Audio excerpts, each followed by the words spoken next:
seperti mana kamu melihat Allah. Kalau kamu tidak mampu melihat, percayalah, yakinlah Allah sedang melihat. Jadi maknanya sekarang ni melihat Allah Ta'ala ni berarti kata lain adalah ingat Allah. Ingat Allah. Dan ingat Allah ni lah menjadi agenda kita sekarang. Kita nak ingat Allah. Alangkah malangnya hari ini Allah kata dalam surah Sajadah ayat 9, hakikatnya qalilan ma tashkurun, sedikit sangatnya ingat Allah.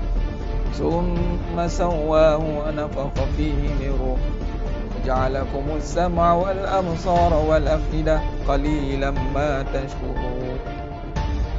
Allah tiupkan roh dan jasad kita ni, dalam jasad kita ni Allah bagi penglihatan, Allah bagi pendengaran, tapi sedikitlah yang syukur. Ini ingat Allah, syukur ni ada Allah. Kalau mula pun dah tak betul, agak-agak ujung-ujung memang kita boleh betulkan di pertengahannya, tapi kita bimbang tak betul di pertengahannya, perlukan kehancuran. Bimbang diingatkan dengan cara peringatan melalui ujian yang menyakitkan. Duit di dunia, bila dunia sifat dia tinggal, sifat dia tipu, sifat dia fitnah.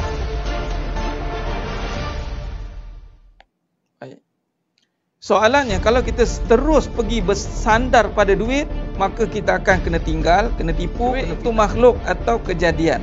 Bila kejadian, ada tak cara melihat makhluk? Ada tak Allah ajar cara melihat? Kan kita sekarang tengah belajar cara melihat, tidak? Jangan tengok duit.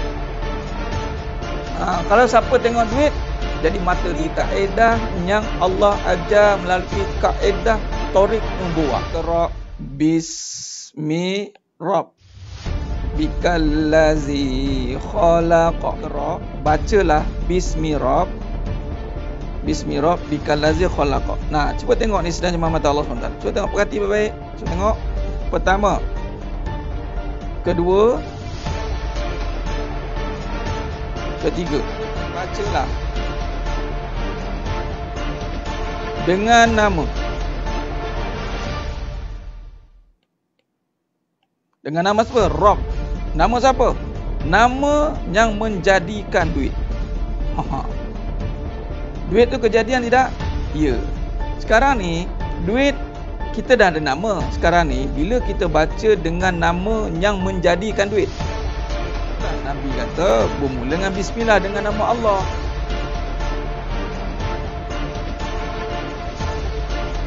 Baik, nama Allah ni lafzul jalalah. Itu anchor dia. Nampak? Bila dengan nama Allah, yang lebih khususnya apa? Khususnya adalah rezeki. Okey, pecahan lagi, kaya. Sebab kaitan kaya dengan rezeki ni seringkali dikaitkan dengan duit. Maka ini satu kemuliaan. Allah muliakan kita. Yang mana kita ni hina, tapi Allah muliakan dengan tempat yang mulia, dengan majlis yang mulia, dengan amalan yang mulia. Alhamdulillah, apabila Allah muliakan, Allah berikan kemuliaan untuk mengimarahkan kembali masjid. Subhanallah, satu perkara yang sangat indah. Asal kita itu hina, dari air mani yang hina. Namun apabila Allah nak muliakan kita, maka Allah letakkan kita di tempat yang Allahumma salli ala Muhammad wa ala Allah itu mengatasi hak segala-galanya. Kita tunaikan hak Allah dahulu, barulah hak kita ini akan disempurnakan. Hak Allah ni, Allah suruh iblis, yang mana sebelum itu Azazil lah. Wa iz qulna lil malaikati isjudu li Adam fasajadu. Dan hidup kita ni bermula dengan kisah iblis lah, dan kisah Nabi Adam AS. Bermula kisah Nabi Adam AS, kisah iblis itulah datangnya cerita kita. Iblis diberi tugas, ada dua. Nabi Adam AS diberi tugas, iblis yang nama Azazil pun diberi tugas. Iblis gagal melaksanakan tugas, Nabi Adam AS berjaya melaksanakan tugas. Kata iblis ni, dia pencetus. Apa cetusan dia? Dia akan cetusan dia adalah mencetuskan perbalahan, mencetuskan provokasi. Kerana apa? Rasa diri berkuasa. Baik, maka bila diri merasakan aku berkuasa dan mulia, itulah yang akan hancur binasa. Hak kita akan terlaksana dengan sempurna. Memang, so saya bimbang, hak kita memang macam-macam benda yang kita nak kat muka bumi ni, setelah kita menyempurnakan hak Allah terlebih dahulu.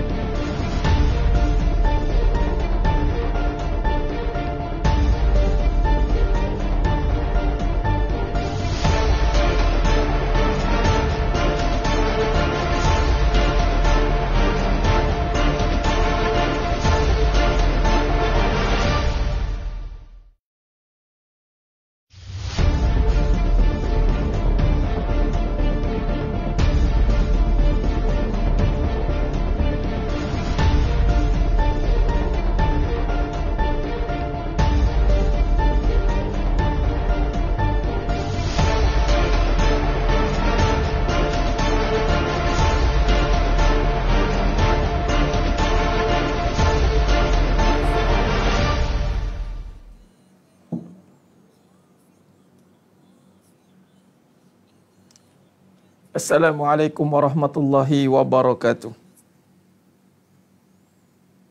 Bismillahirrahmanirrahim. Innal hamdalillah nahmaduhu wa nasta'inuhu wa nastaghfiruh wa na'udzu billahi min syururi anfusina wa min sayyiati a'malina. May yahdihillahu fala mudhillalah wa may yudlil fala hadiyalah. Asyhadu an la ilaha illallah wahdahu la syarikalah wa asyhadu anna Muhammadan abduhu wa rasuluh. Allahumma salli ala Muhammad wa ala ali Muhammad. Rabbi yassir wa la tu'assir, Rabbi tammim bil khair. Rabbi shrah li sadri wa yassir li amri wahlul 'uqdatam min lisani yafqahu qawli. Allahumma aftah alaina hikmataka wanshur alaina min khazaini rahmatika ya arhamar rahimin. Al-Malikul Quddusus Salamul Mu'minul Muhaiminul Azizul Jabbarul Mutakabbir. Subhanallah ya amma yusyrikun. Wallahul Khaliqul Bari'ul Musawwiru lahul asma'ul husna. Yusabbihu lahu ma fis samawati wal ardh wa huwal azizul hakim. Wala haula wala quwwata illa billahil aliyyil azim. Wala manja minallah illa ilaih. Amma ba'du. Sidang jemaah yang dirahmati Allah Subhanahu wa taala. Mudah-mudahan kita semua tergolong dalam golongan hamba-hambanya yang benar-benar bersyukur. Bagi memberkati lagi majlis kita pada malam yang penuh barakah ini, mari kita sama-sama mulakan dengan ummul kitab Al-Fatihah. A'udzubillahi minasyaitonirrajim. Bismillahirrahmanirrahim. Alhamdulillahi rabbil alamin. Ar-Rahmanir-Rahim. Maliki yaumiddin. Iyyaka na'budu wa iyyaka nasta'in. Ihdinas siratal mustaqim.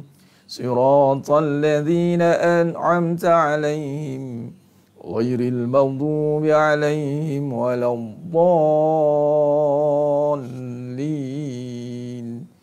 Amin. Allahumma salli ala Muhammad wa ala ali Muhammad. Allahumma salli ala Muhammad wa ala ali Muhammad.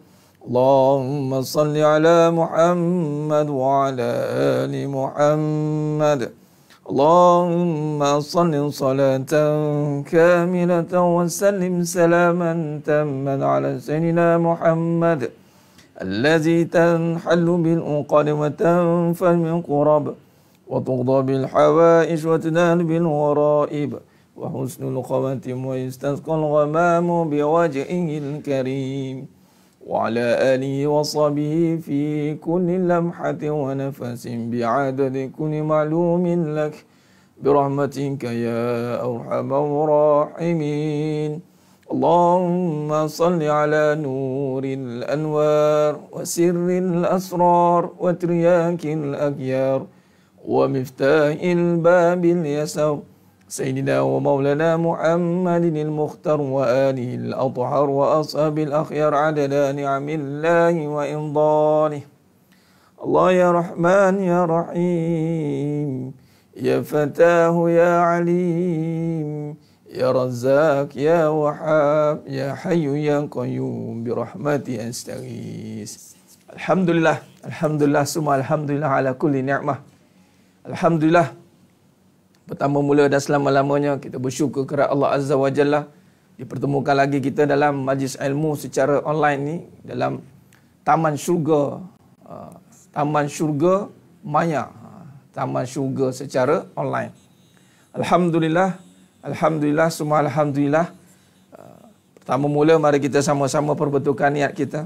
Kita perbetulkan niat kita untuk terus berada di dalam keadaan kita benar-benar niat untuk menuntut ilmu dan kita mahu mendidik hati kita ini untuk memahami akan segala yang dipelajari dan kita berazam untuk mengamalkan ilmu yang telah kita pelajari dan kita berazam untuk menyebarkannya insya-Allah. Baik, untuk itu bantu dulu sebarkan insya-Allah, sebarkan. Alhamdulillah. Waalaikumsalam warahmatullahi yang telah memberi salam dan kepada semua yang telah hadir dalam pengajian kita pada malam ini insya-Allah. Jadi bantu sebarkan biar lebih ramai lagi yang mendapat manfaat insya-Allah.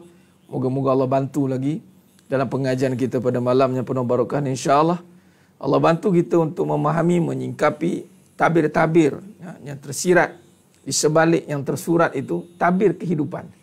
Dan hari ini kita akan teruskan perbincangan kita dalam perbincangan, masih dalam fasa yang terakhir dalam perbincangan usul kehidupan. Itu ada 4 perbincangan. Yang pertama itu sidik, amanah, fatanah, tablik. Dan kita sudah masuk kepada perbincangan tablik. Dan malam ni kita akan sentuh sambungan daripada perbincangan semalam, halangan ataupun perkara pertama atau yang utama yang menghalang kita untuk melihat keseimbangan di dalam kehidupan, untuk meletakkan keutamaan.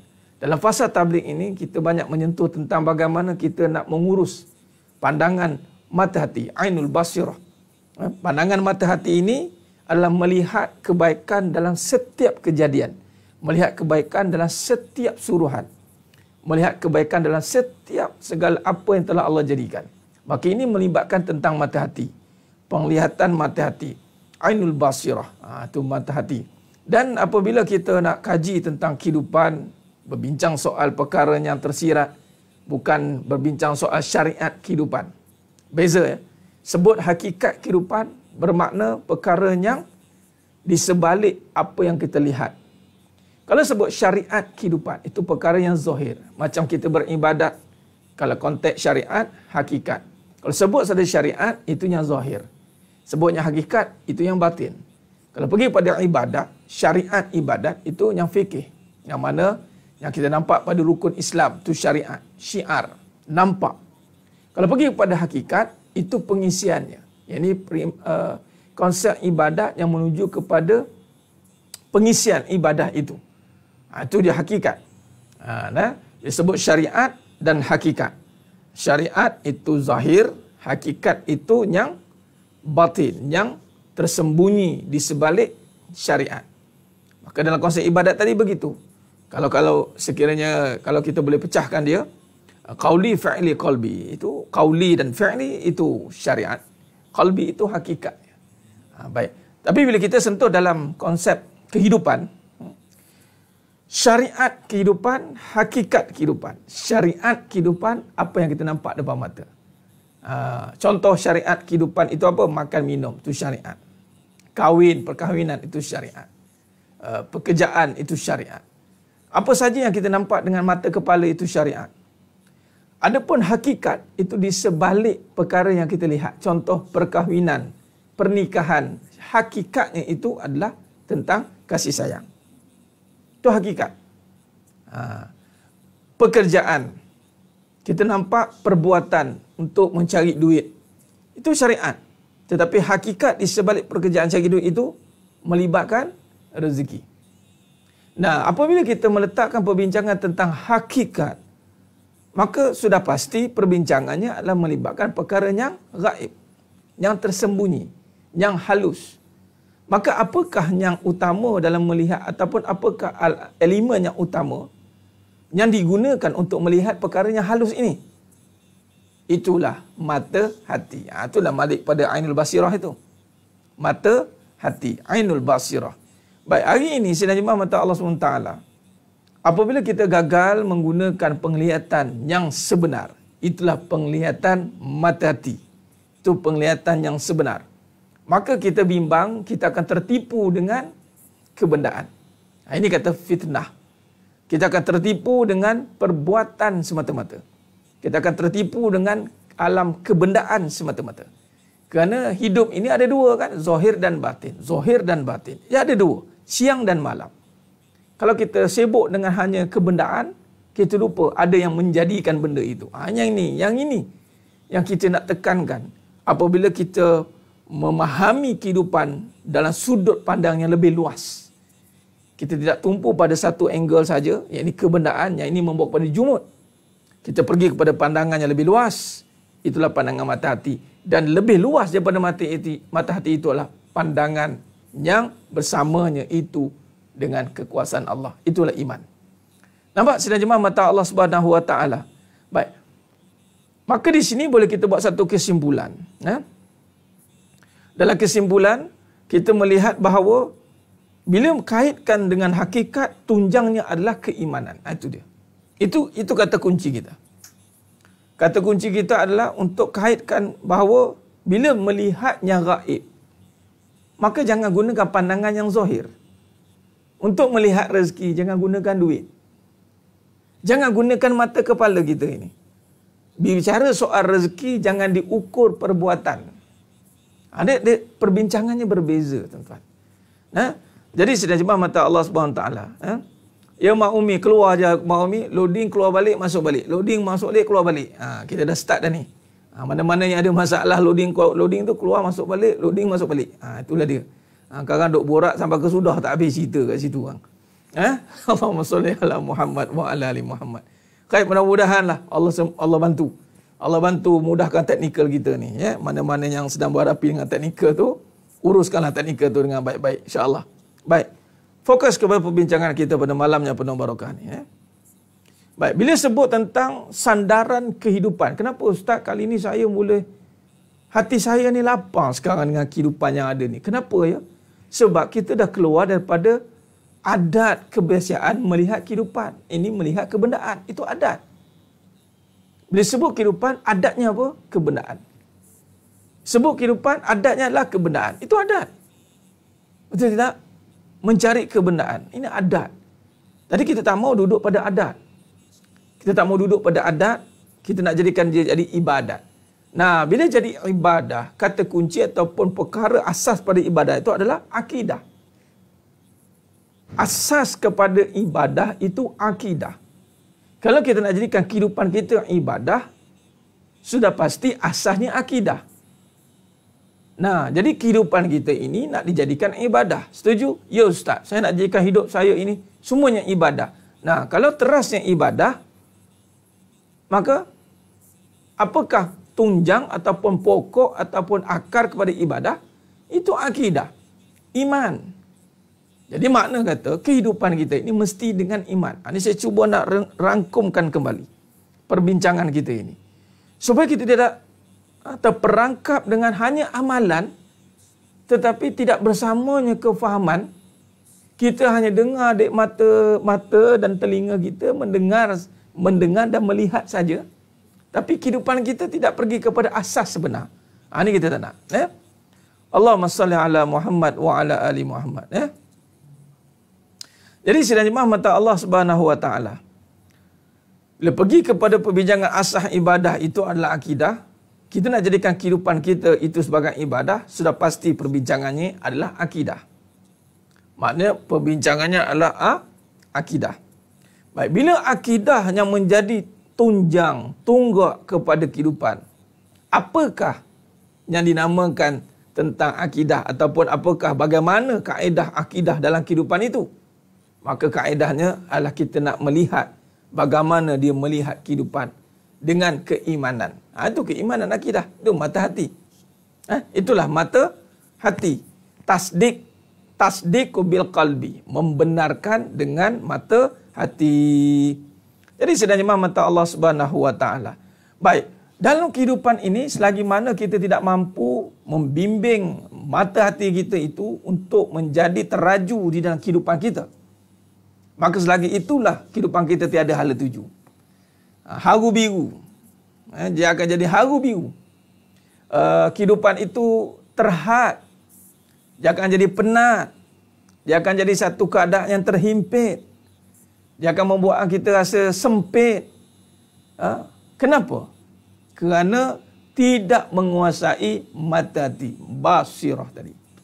Ya Allah, kurniakanlah makrifat-Mu. Basirah-Mu, pimpin daku dengan cahaya-Mu. Ingat, bila disebut Ainul Basirah, penting tak Ainul Basirah ni Ustaz? Kenapa nak kaji tentang Ainul Basirah ini? Kerana pentingnya Ainul Basirah ni umpama cahaya yang menyinari kegelapan. Ainul Basirah itu asasnya cahaya. Bila kita gagal memperhalusi Ainul Basirah, maka kita gagal untuk melihat dengan cahaya. Maka butalah jawabnya. Bila buta, agak-agak bagaimana nak membawa kehidupan ini? Bagaimana tuan-tuan? Sidang jemaah mata Allah SWT. Memang tak boleh bawa lah. Sebab itu minta maaf, cakap minta maaf ya, minta maaf. Bagi yang Allah uji penglihatan dia terhalang. Contoh mungkin rabun atau mungkin langsung tidak nampak. Maka dia tidak dibenarkan untuk membawa kereta.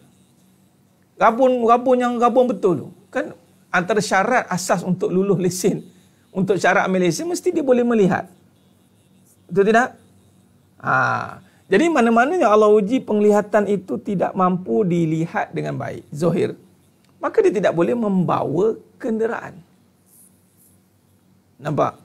Mungkin elemen lain mungkin boleh, tetapi penglihatan mandatory.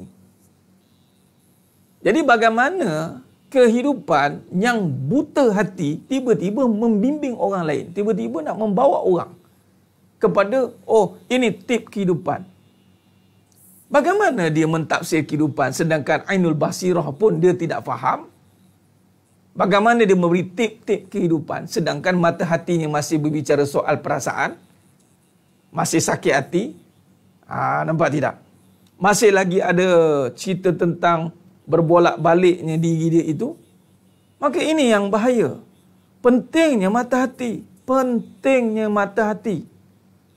Sebab kita nak bawa kehidupan dengan cahaya. Cahaya ni digunakan oleh mata hati. Tapi nak bagi tahunya cahaya tidak akan duduk pada hati yang buta. Sekarang ni cahaya tu nak masuk dalam hati dan hati berfungsi dengan baik. Maka barulah dia boleh memimpin kehidupan yang bermula dengan dirinya dan juga ahlinya. Bagaimana mahu memimpin ahlinya sedangkan dirinya juga buta? Nah, Allahumma salli ala Muhammad wa ala ali Muhammad. Ini nak bagi tahu penting tidak? Nak aktifkan mata hati. Ustaz, nak aktifkan mata hati ni zikir banyak-banyak ke? Sebut banyak-banyak ke subhanallah? Baca Quran banyak-banyak ke? Saya nak bagi satu critical thinking. Satu fikiran yang kritis. Untuk kita cabar. Adakah amalan itu mampu membuka hati kita? Baik, di sini ada asas dia. Kita nak cabar amalan itu sebab begini. Ada orang beramal tetapi hatinya tidak terbuka. Allahu Akbar. Rugi. Rugilah orang yang beramal tetapi hati dia tertutup. Umpama burung kakak tua yang menyebut kalimah la ilaha illallah tetapi masih lagi burung kakak tua. Tidak berubah pun dia. Masih binatang. Dia tidak sebut hingga menjadi lain pun. Dia macam tu. Kita tak nak. Seperti apa lagi? Iblis. Selalu saya ulang. Sebab tu jangan selesa. Jangan selesa. Tak apalah mata hati ni biarlah. Tak apa. Nanti kita baca Quran banyak-banyak teranglah mata hati. Berapa ramai yang baca Quran tapi masih ada dengki? Alah baca je lah ustaz. Hilanglah dengki tu. Nampak? Berapa ramai yang sebut Bismillahirrahmanirrahim masih bermusuhan? Nampak? Maknanya terjemahan perbincangan kehidupan bersandarkan mata hati itu mesti diperhalusi. Jangan ambil mudah. Ada orang dia ambil mudah. Tak apalah, beramal je. Dia lupa iblis tu bermula dengan beramal, berakhir dengan maksiat.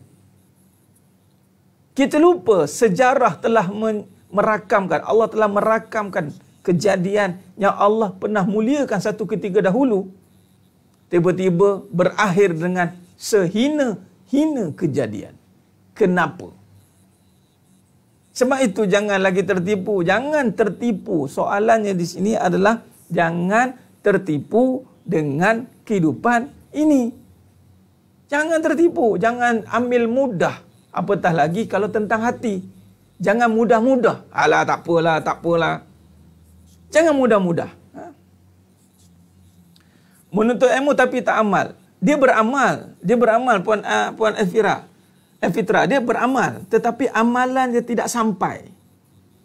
Faham tidak? Beramal, majlis ilmu pergi, ceramah online, macam-macam ceramah online dengar, motivasi semua dengar. Amalan, cakap amalan apa dia tak buat. Tetapi tak sampai. Soalan di sini adalah, alang-alang kita dah ngaji hakikat ni, kita nak tekankan amal sehingga sampai. Amal sehingga mengenal. beramallah sehingga mengenal. Sebab memang beramal itu tanda orang mengenal. Orang mengenal pastinya beramal. Tapi kita ni mungkin mengikut makam amal. Kita beramal dulu, belum tentu kenal. Tak apalah. Tetapi jangan kita terperangkap hanya dengan amal. Tapi tidak sampai ke mengenal. Tidak sampai kerana tak terbuka pintu hati dia. Apakah halangan itu? Ini nak kita sambung perbincangan kita pada malam ini. Semalam saya dah buka dah perbincangan dia. Dan malam ni kita nak kupas insya-Allah. Kalau tak habis malam ni kita kupas lagi sampai habis insya-Allah. Topik ini panjang. Sebab sudah lama kita beramal tetapi kita tidak mencapai kepuasan dalam amal. Kenapa? Tidak sampai. Allahu Akbar. Kenapa tak sampai? Ada halangan dia. Sebab tidak dia sampai mengenal. Tidak sampai sebab ada halangan yang menyampaikan dia.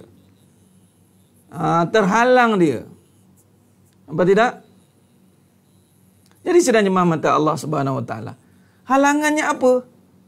Bila kita tak tahu halangannya apa, maka sebab itulah kita terhalang. Nampak?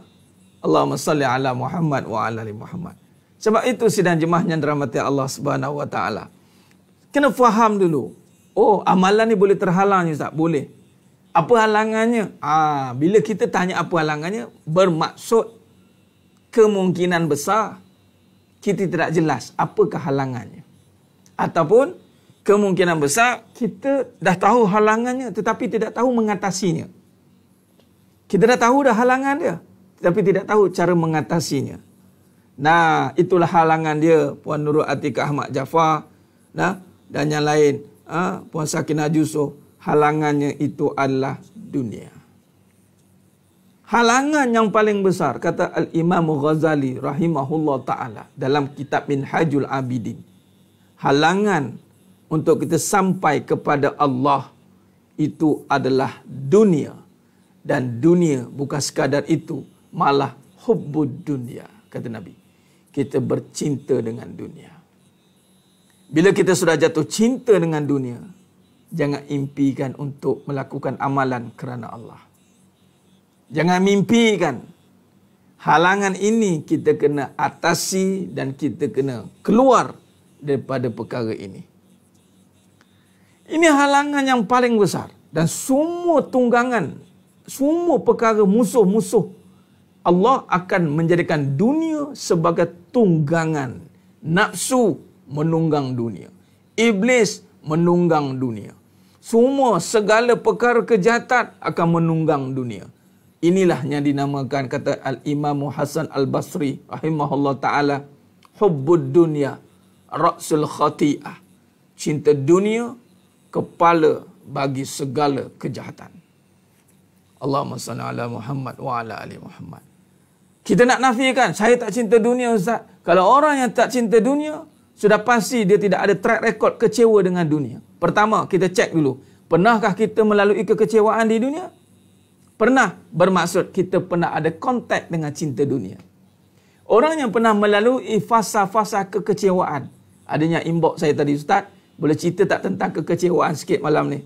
Boleh, saya akan ceritakan. Adanya inbox saya, Ustaz, tolong ceritakan detail Ustaz. Saya nak keluar daripada fitnah ini Ustaz. Oh, perempuan mesej, saya tak nak terikat dengan fitnah ini. Bagus. Sekiranya sudah ada kerisauan itu timbul, bibit-bibit kesedaran sudah ada. Dia orang yang kalau Allah tak pilih ni, dia dengar hubur dunia, dia buat tak apalah. Yalah, hubur dunia pun kena pakai dunia juga. Dia mula memperlekehkan kembali. Dia mula melihat ancaman halangan itu sebagai ancaman biasa.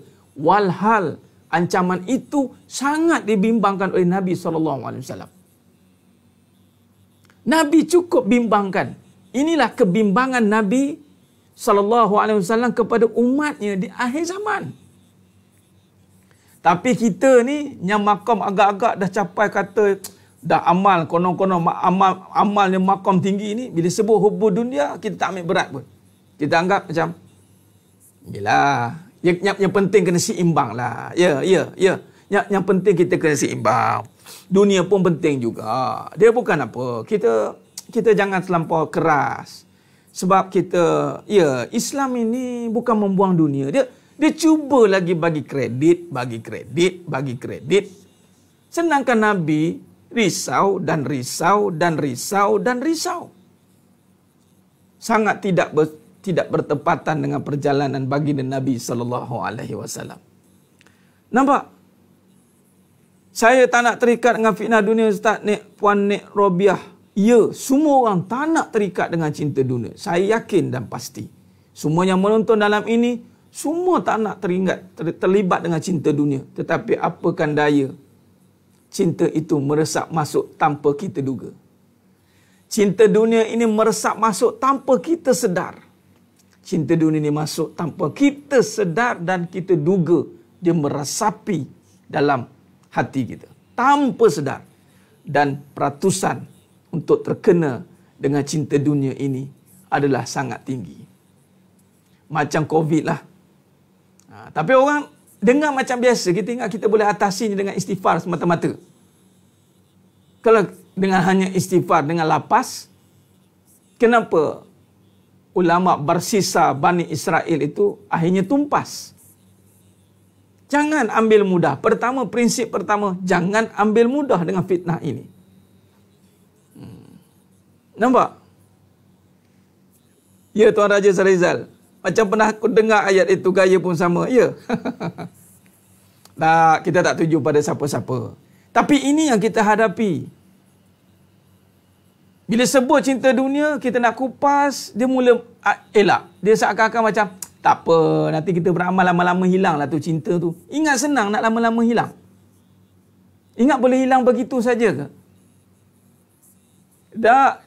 Konsep dia adalah untuk meracuni dan membuatkan kita jadi orang yang mabuk. Itu Nabi cinta ini dikaitkan dengan mabuk. Dia panggil mabuk cinta. Orang mabuk itu sukar untuk pulih kalau dia tidak buang kemabukan itu. Allahumma salli ala Muhammad wa ala ali Muhammad. Khair. Macam mana nak keluar daripada cinta dunia? Adakah amalan? Tidak. Bukan sekadar amalan. Itu kena faham dulu. Kena faham dulu. Baik, peringkat pertama pada malam ini, jangan ambil mudah itu adalah ambil ringan. Was-was itu ragu-ragu. Ambil mudah itu maksudnya dia langsung membuat perkara itu tidak jadi keutamaan. Tapi kalau was-was ini dah buat tapi tidak yakin. Dua benda berbeza. Nampak? Allahumma salli ala Muhammad wa ala ali Muhammad.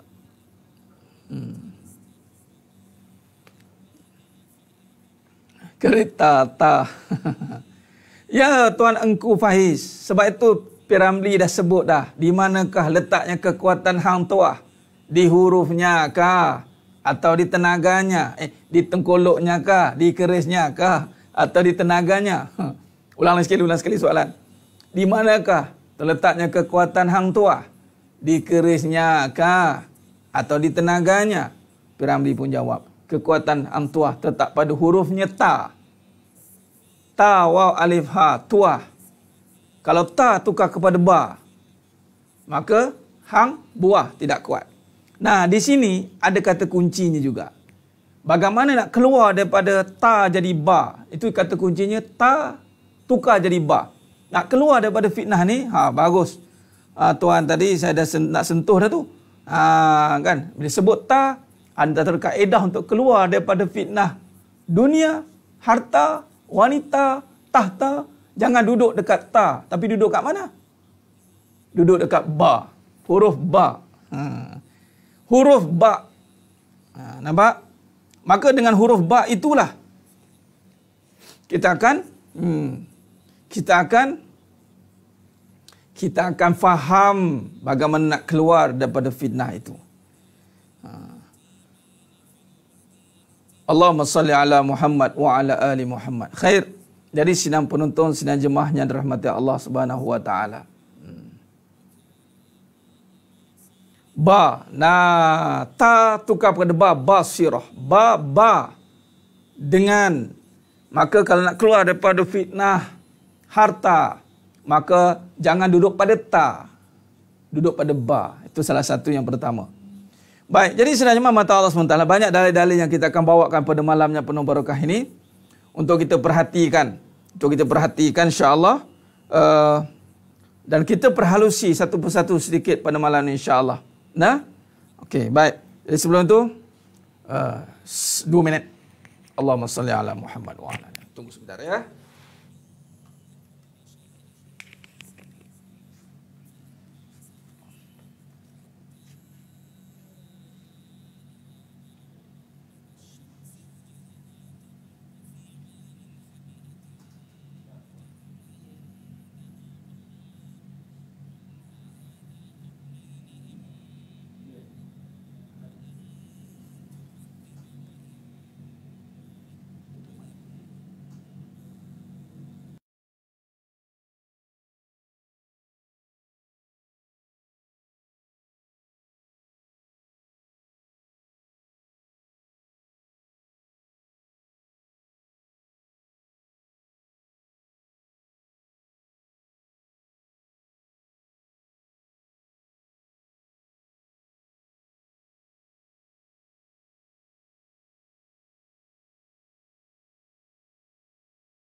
Allahumma salli ala Muhammad wa ala ali Muhammad. Sedang penonton, sedang jemaah mata Allah Subhanahu wa taala. Khair, baik kita sambung perbincangan kita pada malam yang penuh barakah ni. Baik. Mari kita tengok dulu apa yang kita nak sentuh pada malam ini. Yang pertama, mari kita lihat. Bismillah. Baik. Kalau kita lihat dalam nota yang ada ni di tangan saya ni.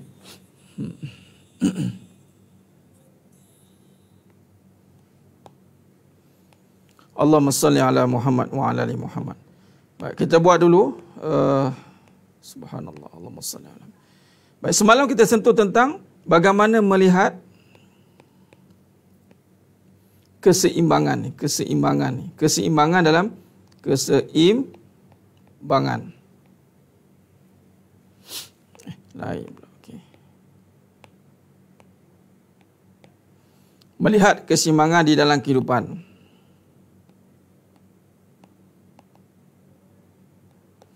Kita dah sentuh tentang yang pertama, bagaimana melihat kebaikan pada setiap kejadian. Baik. Yang kedua, kalau kita lihat di sini yang kedua, di sini melihat keutamaan ni. Keutamaan di dalam kehidupan. Baik, pada perbincangan melihat keutamaan inilah akan datangnya perbincangan yang menjadi halangan. Baik, halangan ini akan timbul pada melihat keutamaan. Baik, halangan ni akan timbul apabila kita nak mengutamakan yang mana dinamakan keutamaan di dalam kehidupan ini.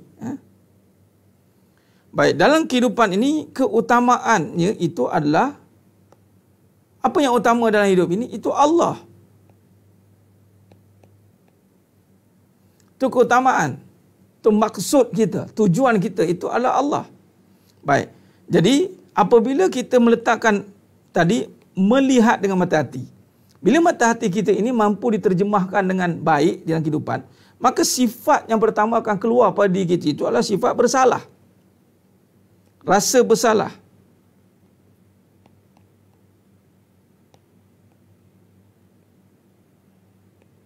Ini perjalanan. Siapa yang nak dekat dengan Allah, gerbang, pintu utama untuk dekat dengan Allah, itu rasa bersalah.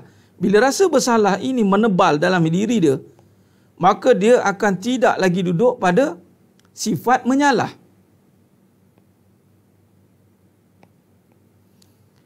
Ini tujuan. Bila kata melihat dengan mata hati, keutamaan kita ada Allah. Allah. Memang itu utama. Inna salati wa nusuki wa mahyaya wa mamati lillahi rabbil alamin. Nah, sebab semua amalan nanti kita akan jadi lillah. Semua akan jadi lillah. Bila lillah, maknanya ini yang utama. Bila kata lillah, inilah yang utama. Maka sifat yang utama yang kena terbit pada kita itu rasa bersalah. Dia tidak boleh ada menyalah.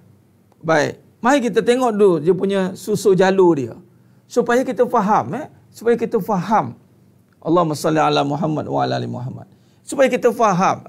Bagaimana yang dikatakan nanti bila nak mendekatkan diri pada Allah. Sebab itu tadi kata yang beramal. Tak cukup dengan amal ke Ustaz? Nak bagi tahunya, adakah timbul rasa bersalah itu? Itu yang paling penting. Rasa bersalah itu.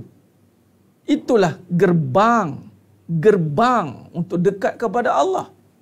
Allahumma salli ala Muhammad wa ala ali Muhammad. Baik, jadi kalau kita tengok susur jalur ini, rasa bersalah ini makam ataupun jalan Thariq Nubuwah.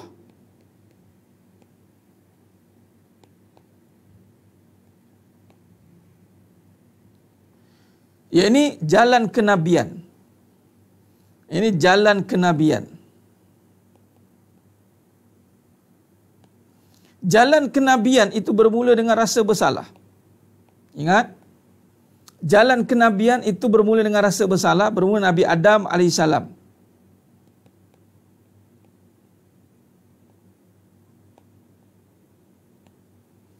Nabi Adam AS itu Rabbana zalamna anfusana wa illam taghfir lana wa tarhamna lakunanna minal khasirin.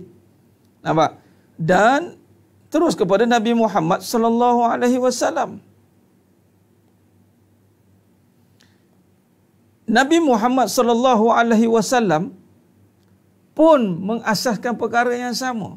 Istighfar dia 70 kali sehari. Nampak? Ini jalan kenabian. Subhanallah. Sehingga Nabi Muhammad SAW mengajar Sayyidatina Aisyah radhiyallahu anha itu doa di malam Lailatul Qadar. Itu adalah Allahumma innaka afuwun tuhibbul afwa fa'fu anni. Nampak tidak?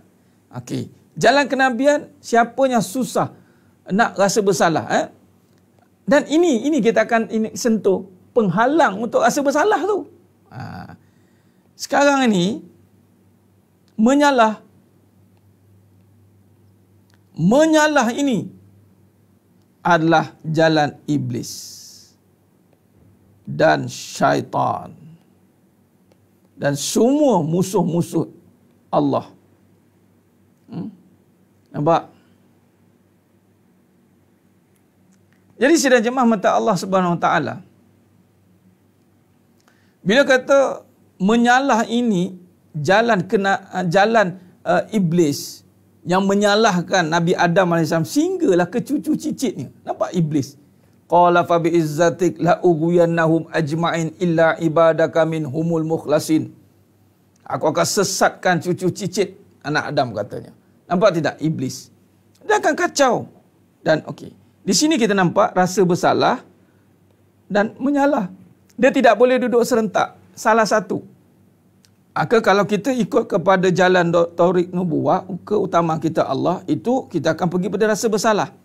Baik, soalannya di sini, kenapa susah nak rasa bersalah? Sedangkan rasa bersalah itu datang dengan sifat rendah diri, tawaduk. Tetapi kenapa tidak boleh rasa bersalah, Ustaz?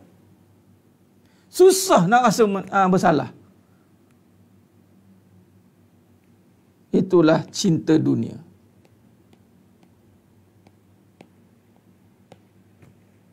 Dan cinta dunia ini, yang dimasukkan cinta dunia dan dengan lebih spesifiknya itu adalah harta. Dan dalam Quran banyak meletakkan harta dan anak pinak. Dan kita tengok bagaimana harta dan anak ni penghalang kita untuk merasai cinta Allah. Cinta Allah. Dan penghalang kita untuk rasa bersalah. Cinta dunia. Baik, jadi cinta dunia ini, yang dinamakan cinta harta inilah penghalang kita. Maka di sini kalau kita lihat nas atau dalil, bagaimana Nabi SAW, cuba tengok, meletakkan bahawa, kalau perhatikan dalam hadis daripada Abu Sa'id Al-Khudri radhiyallahu an, nampak tidak? Allahumma salli ala Muhammad wa ala ali Muhammad.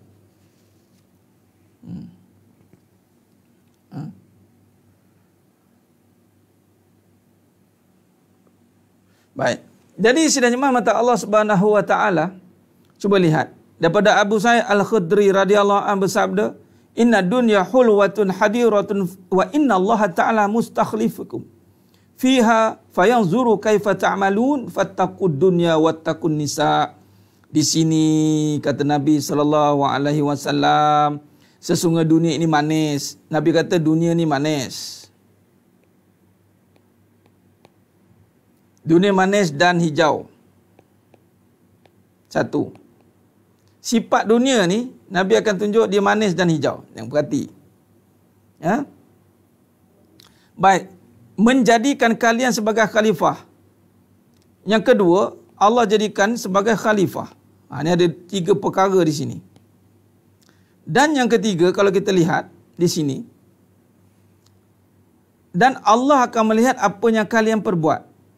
Maka yang ketiga ni, takutlah kepada dunia dan takutlah kepada wanita. Fattaqud dunya wattaqun nisa. Nampak? Takutlah kepada dunia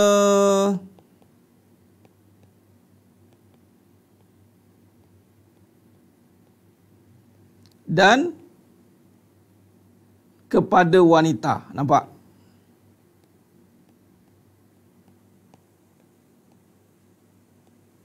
Wanita ini akan menjadi antara penyumbang juga kepada penghalang untuk rasa bersalah. Wanita, apatah diri wanita itu sendiri, dia memang susah nak rasa bersalah sebab tu sifat dia suka menyalah suami. Sebab wanita itu sendiri, dia antara penghalang untuk diri rasa bersalah adalah dunia dan wanita. Nabi kata, takutlah kepada dunia, takutlah kepada wanita. Jadi wanita-wanita, takutlah kepada diri kamu sendiri, kerana diri itu sendiri akan terhijab untuk mengenal Allah Ta'ala. Dan wahai lelaki, takutlah dengan isterimu. Bagaimana takut dengan isteri itu, Ustaz? Takutlah dia yang menghalang kamu untuk mendengar suruhan Allah. Ini dia. Nampak? Sebab itu kalau kita lihat, wanita tidak akan pernah rasa bersalah. Betul tidak? Lelaki jangan lawanlah dengan perempuan. Kamu akan kalah punya. Memang. Ni, Nabi dah kata. Kan kita dah bincang, yang menghalang kita untuk rasa bersalah. Apa dia? Dunia dan wanita. Kalau wanita tu sendiri, nak rasa bersalah ke tidak? Allah. Inilah hakikat. Sebab tu, kok mana, perempuan juga betul. Pusing kona kiri, kona atas, kona lipat, kona baris. Perempuan betul. Ya, jemaah itu dunia lah, Tuan Raja Sariza. Benar, wahai jemaah. Tapi wanita-wanita yang ada dalam ini, dia bersiap sedia untuk keluar daripada sifat kewanitaan itu semata-mata. Dia kena duduk pada sifat keimanan. Nampak? Ya, wanita. Sebab tu jangan duduk pada wanita aja. Kan ada iman. Kalau sudut wanita saja, dunia saja, Nabi kata. Allahumma salli ala Muhammad wa ala ali Muhammad. Allah. Hatimalah hakikat. Ada yang pelik, ada yang pening, ada yang panik, terpulanglah. Tapi inilah hakikatnya. Tu dia. Baik, kita kupas. So, saya bimbang tu. Ini kita ambil daripada hadis. Kita keluar. Hijau simbolnya apa? Hijau simbol kesenangan, ketenangan. Orang akan jadikan dunia tu tenang, ni nampak dia. Seronok dia. Tu dia. Manis, tenang di dunia ni. Dia dihiasi begitu. Baik. Jadi kita perhati, terima dulu. Dengar dan terima, dan bagaimana kita nak keluar daripada situasi ini. Nampak? Allahumma salli ala Muhammad wa ala ali Muhammad. Sebab itu tidak cukup. Sebab itu terkeliru. Ya.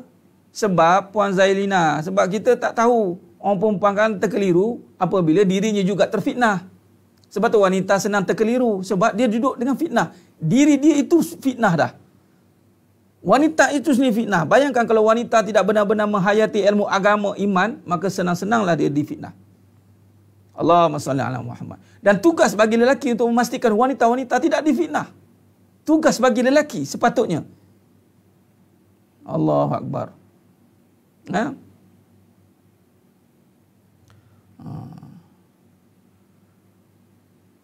Tuan Idris Ishak, itulah wanita hari ini kan. Allah. Ya, wanita hijau kegemaran Nabi. Tapi yang dikaitkan dengan manis dan hijau ni maknanya perkaranya indah lah. Hijau tu indah. Indah. Okey.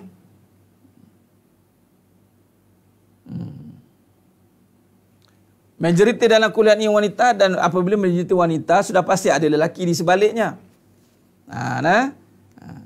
Sudah pasti ada lelaki di sebaliknya, di sampingnya. Baik. Sambung. Terima dulu. Apa kata Nabi lagi? Kata Nabi lagi. Lihat, dengar.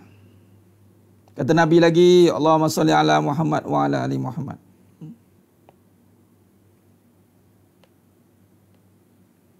Okey. Baik. Maka di sini kalau kita lihat, dalam satu hadis lain, daripada Usamah bin Zaid radhiyallahu anhu, bahawa Nabi SAW bersabda, ma taraktu ba'di fitnata asrar. Ma taraktu ba'di fitnatan adarra 'ala rijal minan nisa. Tidak aku tinggalkan selepas daripada aku yang lebih berbahaya. Setelah Nabi wafat, Nabi SAW wafat, yang lebih bahaya.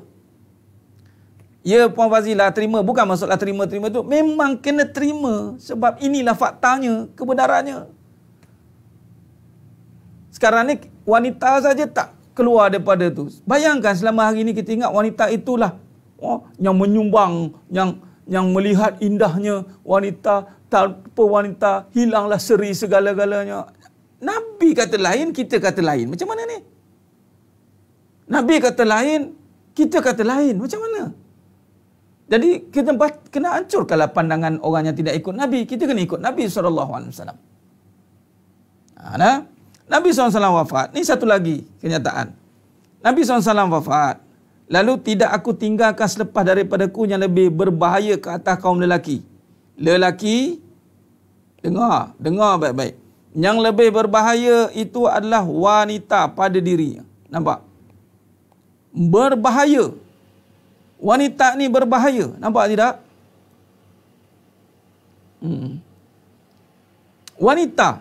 Nabi kata, tidak aku tinggalkan selepas daripada aku yang lebih berbahaya ke atas kaum lelaki daripada wanita. Maknanya yang paling ranking juga kat dunia ini, dalam strata yang berbahaya adalah wanita. Allahu Akbar. Jadi penghalang juga tu.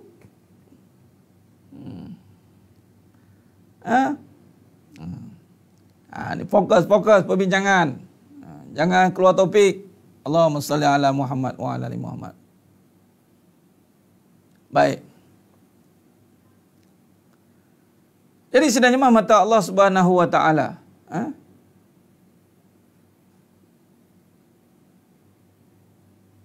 adakah wanita fitnah akhir zaman? Fitnah akhir zaman itu bukan sekadar wanita saja. Fitnah itu adalah kegelapan yang terbalik, yang sudah tertukar, yang batil jadi hak, yang hak jadi batil, macam tu. Allahumma salli ala Muhammad wa ala ali Muhammad. Baik. Jadi berbahaya. Jadi bila kata berbahaya, perhati.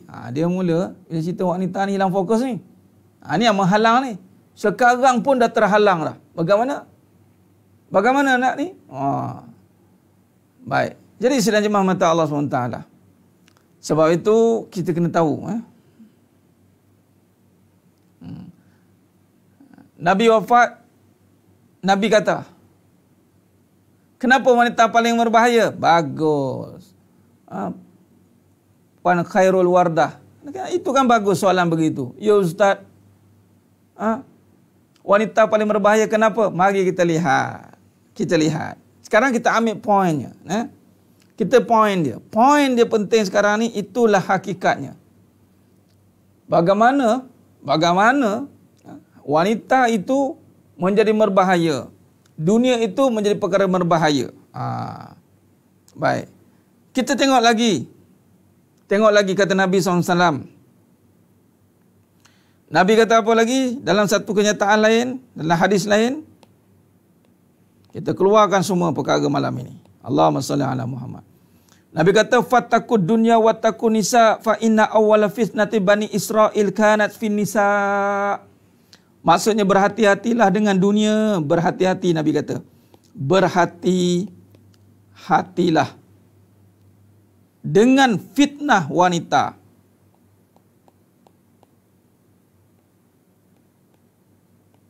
Dan berhati-hatilah dengan dunia.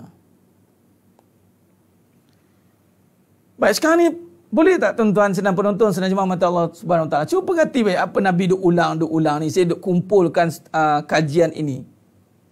Kita jangan cepat, kadang-kadang ni kita tengok tak apa, kita beramal je. Sedangkan kita tidak menghayati topik ini, kita tak perhalusi, kita tidak menerima lagi. Oh, wanita ni bahaya ya Ustaz. Oh, dunia ini Nabi kata berhati-hati Ustaz. Nampak tidak? Maknanya selama hari ini kita tidak take note, kita tidak berhati-hati pun. Malah kita menganggap wanita lah segala-galanya. Dunia lah yang mengubah hidup kita. Nampak tidak? Allahu Akbar. Allahu Akbar. Kenapa beramal hari ini susah?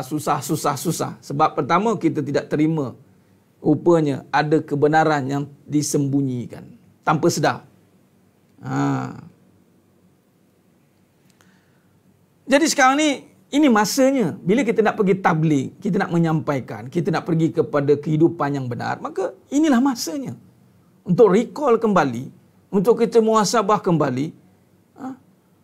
Bagaimana, apakah kata Nabi ini sudah berlaku di akhir zaman? Ya, Puan Ramlahngah. Bagaimana fitnah ini? Baik. Sekarang ni, saya tunjukkan dulu bukti atau dalil-dalilnya. Kemudian kita syarahkannya. Kita syarahkannya. Baik. Ada lagi dalilnya. Kata Imam Nawawi rahimahullah ta'ala mensyarahkan hadis ini, berkata maknanya adalah jauhilah diri kamu dari terfitnah dengan dunia dan juga perempuan. Bagaimana mentafsirkan mana wanita soleh dalam hadis tersebut dengan katanya, iaitu wanita yang menggembirakan. Apabila menggembirakan suami, apabila dilihat, apabila diberi arahan, dia taat, dan apabila ketiadaan suaminya, dia memelihara kehormatan suaminya pada dirinya dan juga hartanya. Nampak? Dan ini, hal ini merujuk juga kepada yang mana ciri wanita itu. Ini fitnah ni. Kejap lagi kita sentuh. Sebab di sini Imam Nawawi rahimahullah dah terjemahkan. Apakah sebaliknya wanita itu menjadi fitnah? Bagaimana sepatutnya? Yang inilah kita kena faham. Maknanya saya berbahaya ya Ustaz? Ya. Wanita memang berbahaya. Sebab itu kena ambil berat untuk mengaji dan memahami. Jangan ambil mudah. Bukankah wanita juga merupakan kejayaan bagi seorang lelaki? Wanita yang mana memberi kejayaan itu, Puan Zizah Nayan? Wanita yang mana? Bukan semua wanita, ya. Bukan semua wanita itu memberi kejayaan pada seorang lelaki. Wanita yang memberi kejayaan pada seorang lelaki itu adalah wanita yang bergelar ibu. Ummi. Bukan wanita saja. Hati-hati statement. Inilah statement yang kita nak hadapi akhir zaman ni. Sebalik kejayaan seorang lelaki, ada wanita yang setia berdiri di sebelahnya. Siapa? Wanita mana tu? Sebab tu dia bukan sekadar wanita. Sebab wanita ni banyak kategori. Nampak? Kejayaan itu adalah wanita yang berada di belakang suami ataupun seorang lelaki itu. Kalau suami, isteri lah. Kalau lelaki, itu ibu. Malah kalau suami pun ibu. Ibu. Jangan main-main, bukan isteri. Isteri belum tentu. Tapi isteri yang memiliki sifat keibuan. Yes, itu adalah wanitanya nanti. Itu kita sambung. Kita akan cara, nanti ada ciri di sini. Sabar. Sebab tu saya kata perbincangan ini panjang. Allahumma salli ala Muhammad wa ala ali Muhammad. Wanita, Puan Fazilah, Nabi kata wanita, full stop. Bukan wanita solehah ke, wanita ingat Allah ke. Bila kata wanita, wanita lah. Maknanya janganlah jadi wanita je. Adalah title-nya lagi, faham? Jangan nak harta je. Adalah kerjanya lagi. Sekarang ni orang sibuk pertahankan hak wanita. Kita ni kan perempuan. Biasa tak? Tak ada orang sebut kita kan wanita solehah. Tak ada. Wanita solehah tak termasuk dalam perbahasan bahaya ni sebenarnya. Sebab kebiasaannya, kalau orang perempuan borak, dia akan letakkan wanita je. Mana ada kait dengan wanita solehah? Malaikat 44 pun, sumpah malaikat 44 katanya nak kaitkan dengan wanita solehah. Tidaklah. Aku bukan solehah katanya. Engkau je lah jadi solehah. Akhir zaman ni relevan ke solehah-solehah ni katanya. Sudah. Sekarang ni nak dimaksudkan, wanita itu sendiri, wanita je. Kita ni orang perempuan, Ustaz. Tapi kalau sebut orang perempuan solehah, lain. Sebab contoh, apakah ciri bila Alan-Alan dan Puan Fazilah tanya tadi, berbahaya ke wanita solehah? Cuba tengok. Al-Imamu Qurtubi mentafsirkan wanita yang solehah. Dalam hadis tersebut adalah wanita yang mengembirakan suaminya apabila dilihat. Apabila diberi arahan, dia taat. Dan apabila ketiadaan suaminya, dia memelihara kehormatan suaminya pada dirinya dan juga hartanya. Nampak? Dan memang Nabi kata, hendaklah kamu beritahukan tentang sebaik-baik harta seorang lelaki adalah wanita yang solehah. Apabila dia melihat keadaan, apabila dia melihat kepadanya, dia akan mengembirakan. Apabila dia memberi arahan kepadanya, wanita itu taat. Dan apabila dia tidak berada di sisinya, wanita itu menjaga maruah dirinya. Riwayat Abu Daud. Sekarang dah faham wanita solehah bagaimana? Suami tengok, seronok je. Ni suami tengok, apa tengok-tengok katanya. Apa tengok-tengok? Tak puas tengok kita ke? Ataupun tak tengok pun. Asyik tengok ke lain je. Peli pula. Allah Akbar. Jadi mau tak mau, kena jadi wanita solehah lah. Jadi sekarang ni, wanita. Wanita. Jadi bila sebut wanita solehah, tak termasuklah perbahasan yang berbahaya. Nampak? Allahumma salli ala Muhammad wa ala ali Muhammad. Khair. Okay. Baik, jadi sebenarnya mata Allah Subhanahu Wa Taala. Maka di sini, sekarang kita dah faham yang menghalang diri, apa fitnahnya? Yang menghalang diri. Yang menghalang kita untuk rasa bersalah. Itu adalah wanita dan harta. Baik. Kenapa halang wanita ni rasa bersalah? Okey. Apa yang menghalang rasa bersalah? Okey, baik. Di sini lihat. Kita lihat hikmah dia. Kita lihat di sebaliknya, hakikatnya apa? Baik. Pertama kita tengok wanita dulu. Wanita ini dikaitkan dengan kelembutan.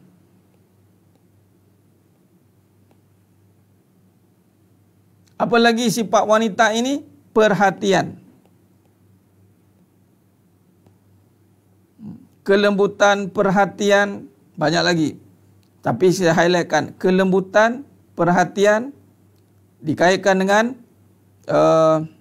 Allahumma salli ala Muhammad wa ala ali Muhammad. Dia satu lagi ni. Ada satu lagi. Wanita ini sumber tarikan. Ya, tarikan. Okey, tarikan. Ini ayat dia. Hubus syahwat. Baik. Saya nak fokus pada dua perkara ni. Tiga dululah. Okey, baik.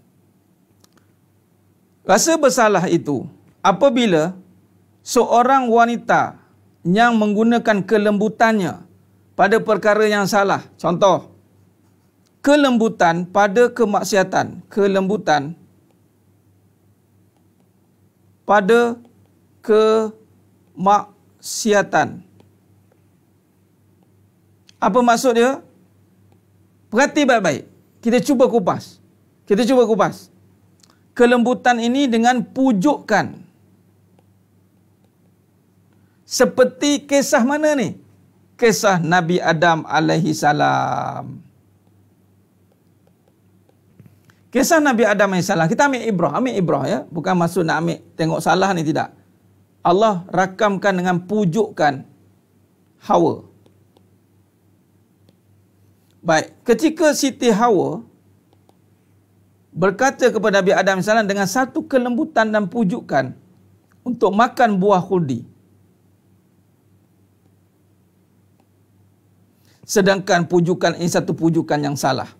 Tapi waktu itu tidak rasa bersalah untuk makan. Betul tidak?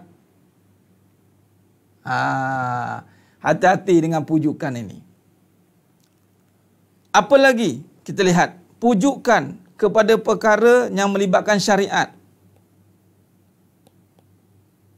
Contoh, seorang isteri itu mendedahkan aurat, tapi kerana pujukan oleh isteri itu, bang, bagi saya peluang boleh sikit lagi bang. Bagilah saya peluang sikit lagi bang. Ataupun pujuk dengan belayan dia, dengan pujukannya. Menjadikan seorang suami itu tak rasa bersalah membiarkan, malah seorang wanita itu juga tidak rasa bersalah untuk melakukan. Kerana sifat kelembutan itu mampu menutup kesalahan. Hati-hati. Sebab itu iblis bukan dengan kasar. Iblis itu dengan lembut. Ingat kelembutan. Salah tafsiran akan membawa kepada kehancuran. Sebab tu kata Imam Ghazali Ta'ala, diumpamakan wanita seperti ular sawa. Ular sawa pula. Ular yang mematuk berbisa. Kalau ular sawa pun boleh. Membelit dia. Ular sawa patuk mati. Allahumma salli ala Muhammad wa ala ali Muhammad. Nak keluarga sakinah jangan penat memujuk. Dan ini bukan soal memujuk lagi Tuan Ilyas. Sebenarnya memujuk ni bukan perbincangan orang wanita solehah. Wanita solehah tak sempat dipujuk. Wanita solehah tidak mengajuk-mengajuk. Wanita solehah bukan menggunakan kelembutan untuk dipujuk. Tapi wanita solehah menggunakan kelembutan untuk mengalirkan air mata kesedaran. Itu wanita solehah. Abang bila bang? Allah sayangkan abang. Bagaimana Sayyidatina Khadijah radhiyallahu anha menggunakan kelembutan menenangkan Nabi SAW di saat mendapat wahyu yang pertama itu dengan ketakutan. Zambiluni. Sayyidatina Khadijah radhiyallahu anha dengan lembut berkata sabar. Sekarang ni kelembutan salah guna. Orang perempuan guna kelembutan bila nak kebendaan, betul tidak? Ada sekarang trik pula. Trik nak buat benda-benda yang ni. Alah kita pujuk dia suami tu. Pujuk dia nak me time. Pujuk suami. Bagi dia suka. Nanti kita lepaslah. Pujuk je. Orang lelaki ni tak boleh keras-keras. Orang perempuan jangan keras-keras. Orang perempuan gunakan kelembutan untuk dapatkan apa yang nak. Dia akan buat. Dia pujuk, dia rayu. Inilah dia bahaya ni. Allahumma salli ala Muhammad wa ala ali Muhammad. Jadi maknanya kelembutan pada perbuatan mampu menutup kesalahan. Nampak? Hati-hati. Jadi contoh kelembutan. Lagi apa kelembutan? Minta maaf. Pelacur. Minta maaf. Saya bagi contoh. Pelacur. Biar senang nampak. Pelacur ni, adakah nampak salah dia? Tak nampak. Sebab apa? Kelembutan dia. Dengan pujuk rayu dia. Nampak tak? Dengan pujuk rayu dia.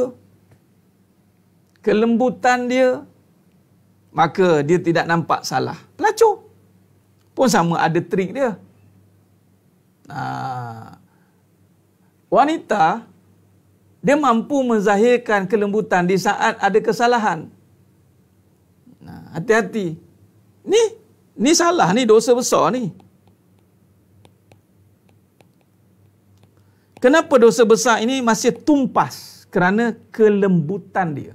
Kalau pelacur tu ganas-ganas, garang-garang, memang bungkus dah. Bungkus dah industri pelacuran. Nampak? Tuan Muhammad Khairi, tidak. Selagi mana suami tidak redha atas perbuatan isteri itu yang tidak menutup aurat. Baik. Hati-hati. Jadi, pendek kita, kelembutan itu disalah tafsirkan. Mengundang kepada balak bencana yang besar. Hati-hati. Jadi kalau seorang isteri pula, saya nak bagi tahu ya. Isteri yang lembut, lemah lembut, elok belayan, katanya sopan, tetapi tak solat, tak tutup aurat. Saya nak tanyalah orang lelaki, nak marah tak tanya macam ni? Dan memang dia ni jenis lembut, lemah lembut, belayan, sopan. Ya bang, abang penat ini hari. Abang penat ini hari. Penat. Abang nak air? Ya. Kamu dah solat belum lagi bang? Tak apalah bang, saya nak layan abang dulu ya. Tak payah solat dulu lah ya. Kena. Kita tak tahu nak marah tak? Biar terus. Habis. Sebab tu memang jarang perempuan ni nak keras. Tapi kalau benar-benar sekandar memang perempuan dah jadi keras, itu terang-terang dah fitnah terus dah zahir dah. Berubah dia. Nampak? Baguslah kalau marah juga. Maka dah terkeluarlah daripada fitnah. Jadi sekarang ini, sukar untuk kita melakukan perkara itu. Melainkan yang sudah nampak akan hakikat. Dia akan marahlah. Okey. Tak solat, tak tutup aurat. Okey, kita marah. Okey, orang lelaki. Tengok lagi pula. Sifat yang sama. Dia solat. Dia tutup aurat. Tapi syirik. Okey. Tu saya cakap malam ni kita detail sikit. Sebelum kita masuk fitnah harta. Harta lagi dahsyat. Harta ni, oh ya Allah, lagi menyelinap masuk dia. Nampak? Suami beri tunjuk aja kena tegas. Okey? Sekarang ni suami dah tegas. Tutup aurat, dah solat, tapi buat syirik. Okey. Isterinya lembut, lemah lembut, penuh dengan belayan, dengan kata sopan, solat, tutup aurat, tapi syirik.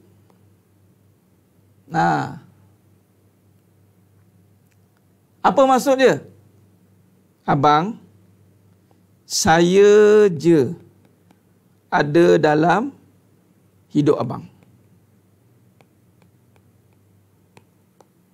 Abang, kalau tak ada saya, abang susah. Suami pula cakap yang awak je ada dalam hidup abang. Dia lupa mak pak dia melahirkan dia. Dia lupa habis lah. Lupa daratan ni. Syirik. Dia je ada. Kita nampak orang lelaki nampak isteri kita je. Tak ada isteri kita gelabah dah pening. Oh tak boleh. Oh, isteri saya ni. Bayangkan seorang isteri yang lemah lembut. Seorang isteri yang penyayang. Ya Allah, katanya tutup aurat, solat, tetapi syirik. Allahumma salli ala Muhammad wa ala ali Muhammad. Kenapa pula lelaki mudah terpujuk? Ya, inilah ada fitnah Puan Khairul Wardah. Nah, benar Puan Nuri Firas. Sebab itu maknanya lelaki itu masih duduk di dalam fitnah. Dan ini yang paling susah ni.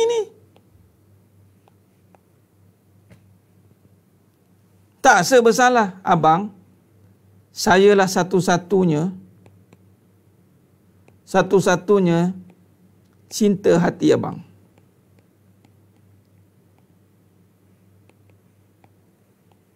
Lembut dia cakap. Suami nak jawab apa? Itulah. Habis. Sekiranya suami yang tidak ada didikan agama dan iman yang benar, sebab tu orang lelaki yang kena pilih perempuan sebenarnya. Dan sekiranya dia nak pilih, dia kena ada agama, dia kena ada spek dia. Kalau lelaki tak ada agama, pilih wanita, Allah, fitnah besarlah berlaku.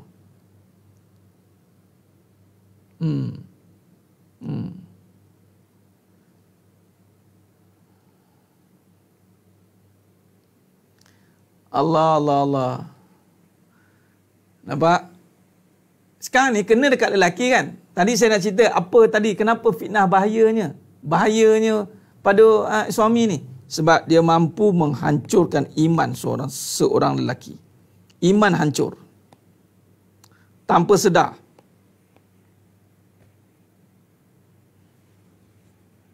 Allah. Ya, berapa ramai suami minta maaf cakap, minta maaf. Saya minta maaf dulu, tapi kena cakap. Dia tak nampak lain lah. Laki ni dia tak nampak lain, nampak perempuan je. Isteri dia je. Sedap dekat isteri, cantik dekat isteri. Tak ada isteri, tak adalah. Cukuplah satu ni je. Yang ada 3, 4 tu tak setia. Wanita pula, tahu tak apa. Saya je yang pandai jaga abang. Saya je. Sebab ni bayangkan ni. Ini kalau kena yang guna tip-tip jaga suami ni mau marah kat saya ni. Habis tu Ustaz, tak boleh ke nak lemah lembut? Tak boleh ke nak ni tak boleh ke? Tak boleh ke? Soalannya bukan tak boleh. Soalannya adalah fitnah. Itu saja. Siapa suruh kata tak boleh? Saya nak bagi tahu. Itulah sifat seorang isteri perempuan tu, lembut. Lemah. Penuh dengan belayan. Penuh dengan kata sopannya. Tapi hati-hati, ini adalah fitnah. Pegang kat itu je lah. Itu maksud saya. Jadi, sekiranya dapat isteri begitu, lemah lembut, sopannya, santunnya, ambillah kelebihan itu, didiklah dia, wahai lelaki. Jangan dak pula galik. Awak lah, lembutnya awak ni, umpama bidadari turun dari langit. Dia tak tahu kawan tu siap jadi samsui di siang hari. Orang perempuan, saya cerita sikit lah. Asalnya lembut. Lembut, lemah, santun. Apa lagi tadi? Belayan. Ada dah kat orang perempuan ni. Ini semua sifat baik ni. Ini semua sifat baik. Fitrah. Nampak? Bila dia tidak ada iman, iman tidak dididik dengan baik, suami pula dapat pula wanita yang macam ini, subhanallah, dapat syurga terus, dia katanya. Tak apalah cerita bab iman ni nanti dululah. Sekarang ni kita nikmati saja kelembutan yang ada, lemah lembut santun ada ni, kira okey lah tu Ustaz. Nak apa lagi? Perhati baik-baik. Di saat dia membiarkan isterinya yang lembut, lemah, baik ni tanpa didikan iman yang sempurna, jangan terkejut, dia akan jadi orang yang keras. Orang yang marah. Orang yang apa? Bahasa orang Kelantan kata bengking. Orang yang akan jadi orang yang seperti kelelakian dia. Kerana apa? Perempuan berubah kepada asal sifat perempuan tu memang lembut. Tapi kerana lelaki tidak ambil nikmat ini dengan amanah, Sepatut dah dapat isteri dah lembut, dah baik, tariklah dia masuk Islam elok-elok. Awak ni bagus. Tapi ingat, kelembutan awak, kasih sayang awak, belayan awak tidak sesekali akan menipu abang. Contoh, iman yang bagi awak lembut, itu sifat Allah. Kasih sayang itu pada Allah. Dengar sini, kelembutan awak yang ada ni. Awak bukan satu-satunya yang ada dalam hidup abang. Ada lagi 2, 3, 4. Tengok, dia jadi melompat tak jadi langsui di siang hari. Kalau dah lembut tu tiba-tiba melompat jadi harimau jadian ke, makhluk jadian ke, kuntilanak genjerowo, maka dia pura-pura lembut lah. Orang dia tak ada iman, dia akan berubah jadi keras. Tak percaya tengok cerita-cerita barat tu. Tengoklah cerita barat. Pergi tengok. Yang orang buat prank-prank mengarut tu. Kadang-kadang saya tengok je. Tengok apa nak tengok. Apa senario masyarakat dunia ni. Dia punya nampak lembut dia. Sekali dia tahu lelaki dia ini ada perempuan lain, dia bunuh kawan tu. Berubah dia punya perangai. Hati-hati.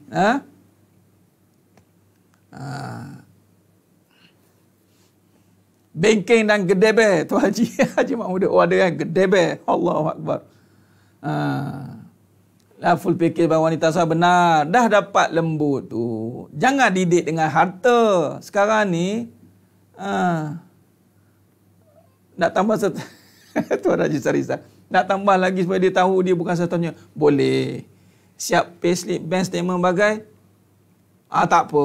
Itu sebagai, anggap itu sebagai, kan, lihat kebaikan dia Tuan Raja Sarizah. Ada kebaikan bila minta bank statement supaya orang tak argue kita. Biar kita buat, biar buat betul-betul. InsyaAllah Allah bagi rezeki kan. Setakat bank statement tu Allah boleh buat on the spot dia nanti. Sebab tu kena ada panggil perancangan yang baik. Dengan Allah lah. Jangan terburu-buru insyaAllah. Doa sungguh-sungguh Allah pasti bantu. Kebanyakan yang lari daripada statement-statement begitu. Maksudnya dia nak ambil jalan mudah dalam poligami ini. Dia akan jadi huru-hara nanti. Huru-hara. Itu apa yang saya tengok lah.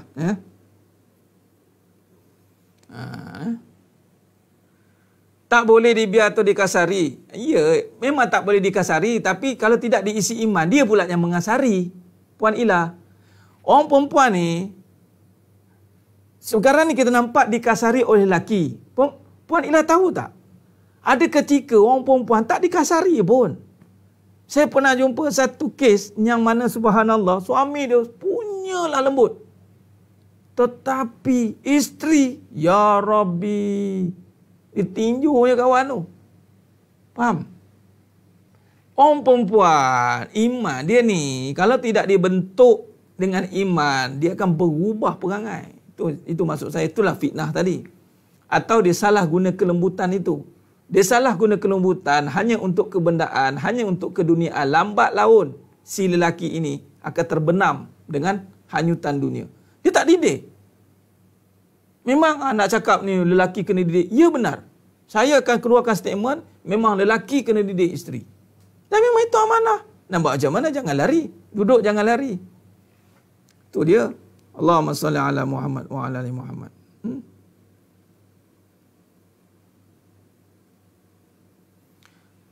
Saya bekesan nak buat gano. Mes ni kita bengkang lagi. Siapa yang bengking-bengking ni, kita jumpa yang lebih bengking daripada situ. Tak boleh. Wanita tidak boleh ada sifat bengking. Siapa-siapa wanita yang ada sifat bengking, dia tak ikut isteri Nabi.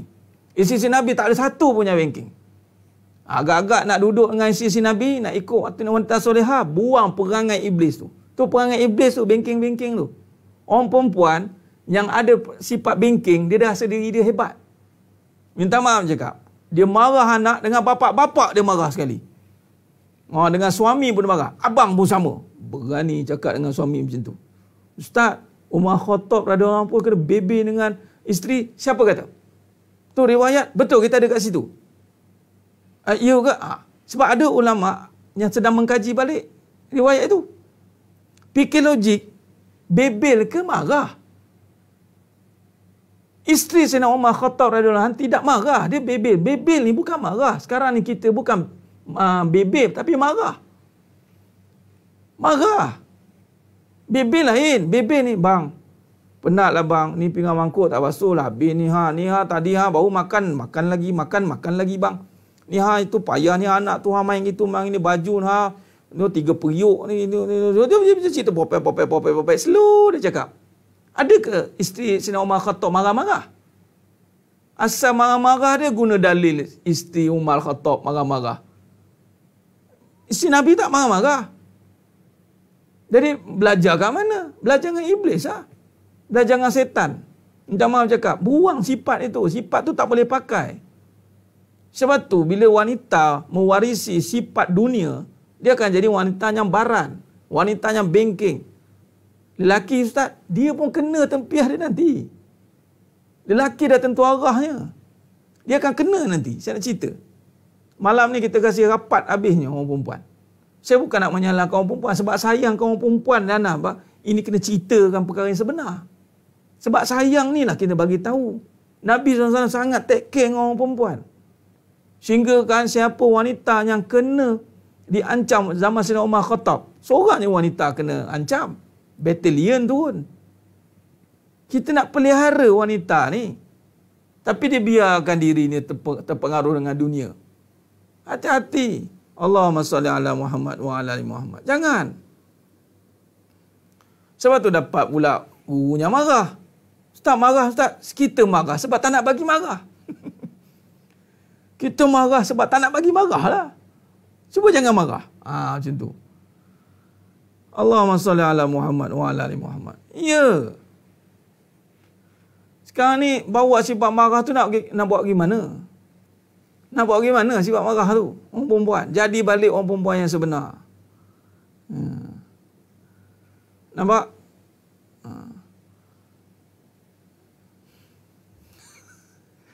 Allah. Dari kena ke akhirat, Puan Izzat kena pun kena, tak marah dia kan psycho. Ini ya Puan Asya. Tadi dia begini, yang psycho tu pula, sebelum ni dia lembut. Dia memang lembut, lemah, psycho. Dia gunakan kelembutan pada perkara yang salah. Lambat laun, dia akan berubah jadi keras. Dia tidak boleh duduk dengan psycho tu lama-lama. Kelembutan yang tidak diletakkan pada ketaatan, dia akan berubah menjadi kekerasan. Saya ulang lagi sekali. Kelembutan yang tidak diletakkan pada ketaatan, dia akan berubah menjadi kekerasan. Sebab tu jangan terkejut, perangai kita boleh berubah di saat kita marah. Macam mana boleh marah ya Ustaz? Sebab kelembutan yang kita ada sebelum marah, kita gunakan dengan kelalaian. Sibuk, bang, kita nak pergi piknik kat mana bang? Kita kena honeymoon kat mana bang? Yang suami pula, ya. Oh, baguslah kamu ni. Oh, seronoklah. Kamulah lembut. Tak nak didik isteri tu dengan akidah. Tak nak fahamkan dia tentang syirik. Buat tak tahu dia. Dia ingat isteri tu selama-lamanya backup dia. Tiba-tiba satu masa, dia panggil senjata makan tuan. Isteri itulah yang akan menjatuhkan suami itu balik. Isteri yang dulu dia sanjung tinggi suami itu, satu ketika dia cantai balik suami itu balik. Dia potong rapat dia bagi. Inilah jantan tak guna, dia katanya. Bayangkan, jangan terkejut. Banyak kes yang kita jumpa begitu. Hati-hati sidang penonton, sidang jemaah mata Allah SWT.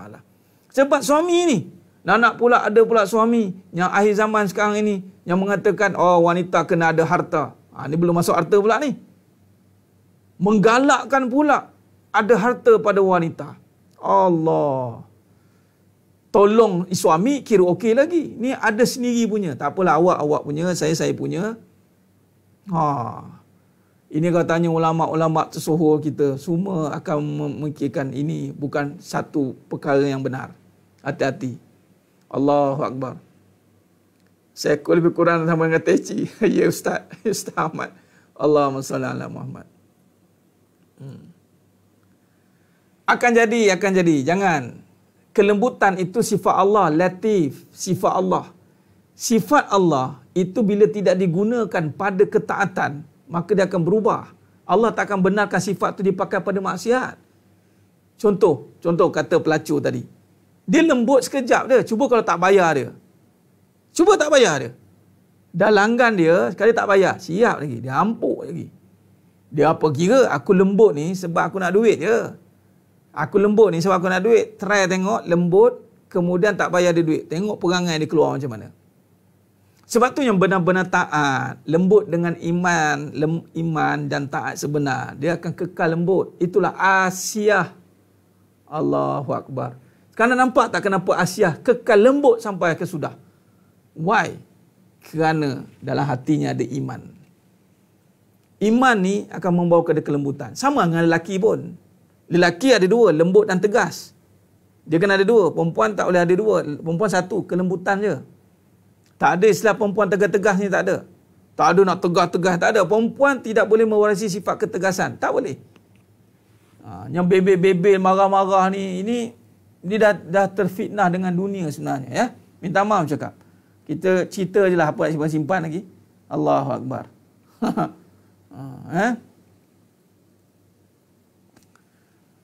Tak apalah Puan Fazilah. Kalau itu pujuk, kan tadi, pujuk untuk ketaatan.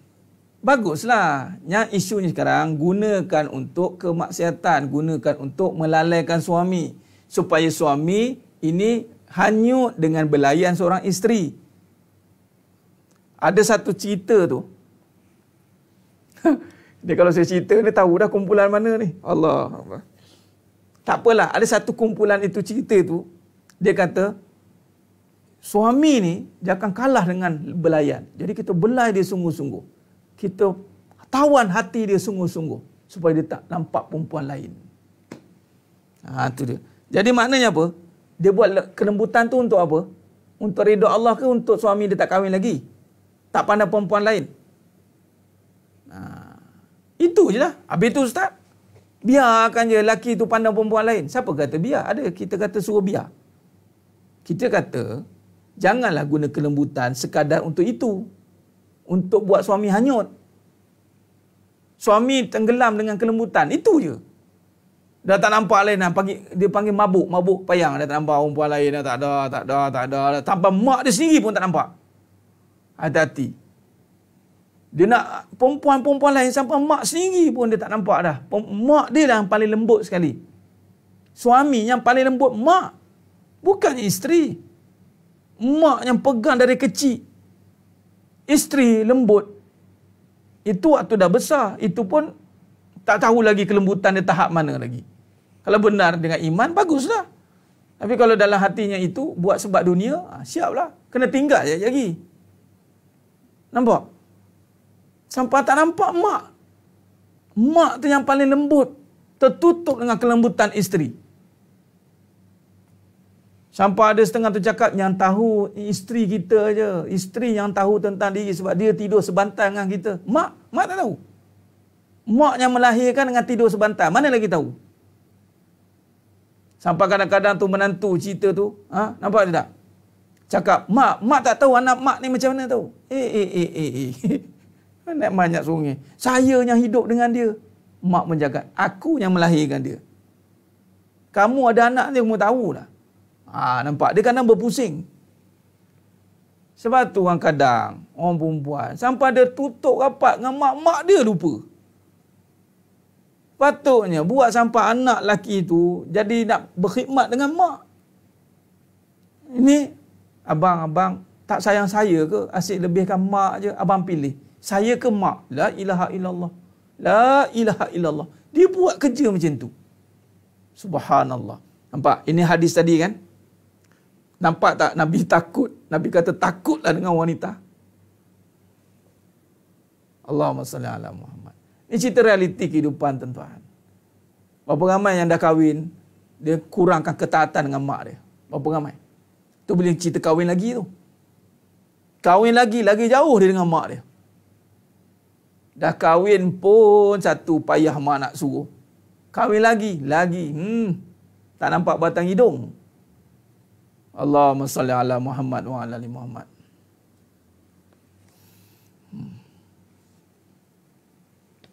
Kena aku malam ni kata. Allah. Tak maaf tuan-tuan Dia yang mana yang baru-baru ikut tu minta maaf je. Sebab inilah dia perbincangan kebenaran. Sebab kena bagi tahu orang lelaki pun kena terima hakikat ni. Jangan duk seronok kadang-kadang kena kat perempuan sedangkan tanggungjawab kat lelaki. Lelaki yang kena memastikan sifat-sifat tadi tidak ada pada isteri-isteri masing-masing. Itu saja. Jangan kerana jadi iblis bisu. Ada ilmu tapi diam. Membisu. Kerana apa? Kerana pada isteri itu adalah kelebihan-kelebihan yang kadang-kadang kita pun terdiam, tak tercakap kat isteri. Allahu Akbar. Subhanallah.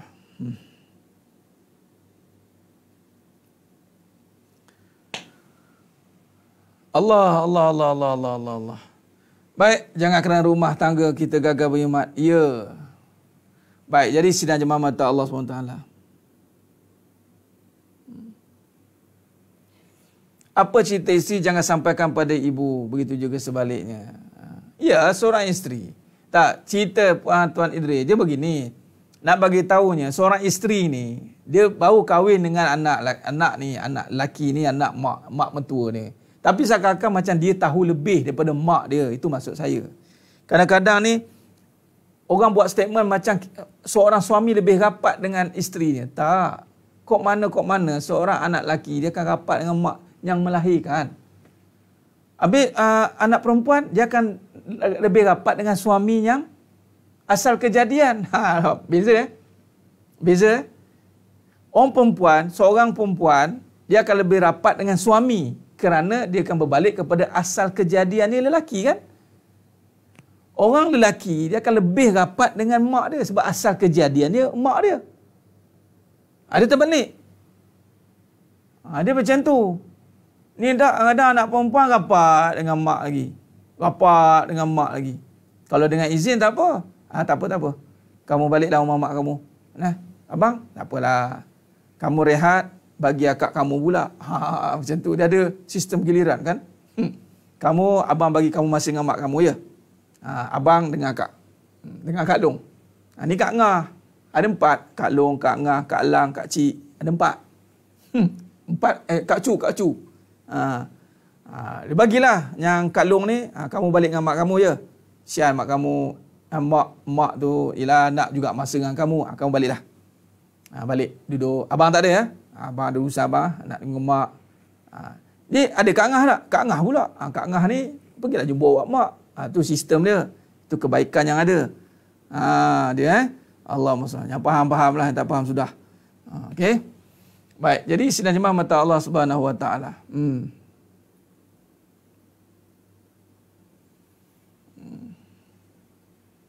Baik, jadi sidang jemaah mata Allah Subhanahu Wa Taala, begitulah dia. Kita berhenti dulu setakat ni, manakan keadaan ni semakin hangat. Jadi kita slow down dulu. Jadi kita dah nampak ada halangan. Rupanya dengan sifat-sifat tadi, kita nak rasa bersalah. Akhirnya dia akan tidak rasa bersalah. Dia akan berubah jadi apa? Menyalah. Betul tidak? Suami menyalahkan isteri, isteri menyalahkan suami. Bila sebut wanita, dia akan jadi isteri lah. Cerita tentang isteri. Sebab tu cerita isteri tak boleh lari. Orang cakap sikit, Ustaz, cerita rumah tangga. Saya tak kahwin lagi. Kamu tak kahwin lagi, tapi kamu bakal jadi isteri. Faham? Ada orang cakap, saya tak kahwin lagi. Memang tak kahwin lagi, tapi bakal jadi isteri. So, kenalah dengar cerita tentang isteri. Oh gitu ya. Okey. Baik. Baik ustaz. Ada setengah tu kadang isteri rumah tangga je ustaz ni. Dah Nabi SAW pun mengingatkan tentang rumah tangga wanita dunia. Nah, Allahumma salli ala Muhammad wa ala ali Muhammad. Baik, berhenti sebelum kenyang. InsyaAllah kita sambung lagi pada siri seterusnya pada besok. Kita akan sambung pada fitnah halangan harta pula. Tadi wanita, ni harta. Yang wanita ni ada kaitan juga dengan harta ya. Kita sambung dan mudah-mudahan apa yang kita bincangkan ni bukan kita nak menuding jari siapa-siapa. Kita nak bersedia untuk duduk dalam kebenaran. Saya tak berpihak kepada siapa-siapa. Saya ulang lagi sekali. Saya tidak berpihak pada lelaki dan malah tidak berpihak pada perempuan pun. Kita kena berpihak kepada Allah dan Rasul. Maka Allah dan Rasul membawa kebenaran. Kita kena sokong kebenaran. Tak apalah, biarlah kita sakit sekarang daripada disakitkan akan datang nanti. InsyaAllah. Kita pun nak sampaikan pun, Allah Akbar. Bukannya semudah yang difikirkan ya. Kerana salah cakap, salah sebut, kadang ibarat macam menyalahkan, mengutuk ke. Tak nak. Tapi sebenarnya inilah ilmunya. Bila kita cerita tentang keimanan, bersiap sedialah untuk binasakan diri. Fasada jasada, binasa diri kita ini. Kita kena hancurkan sifat keakuan itu. Kita kena hancurkan sifat-sifat kebendaan itu. Kita kena hancurkan sifat-sifat mazmumah itu agar terang jalannya untuk menuju kepada Allah. Sebenarnya itu je sebenarnya. Bila kita dah melalui fasa-fasa ini nanti, subhanallah, Allah akan bantu kita untuk dapat nikmat nanti bila kita bersama dengan Allah SWT. Khair. Jadi cukup setakat itu saja. Mohon ampun, mohon maaf atas segala kekurangan, terkasar kata, kurang bicara, kurang dalam penyampaian saya pada malam ini mana-mananya. Saya mohon ampun, mohon maaf.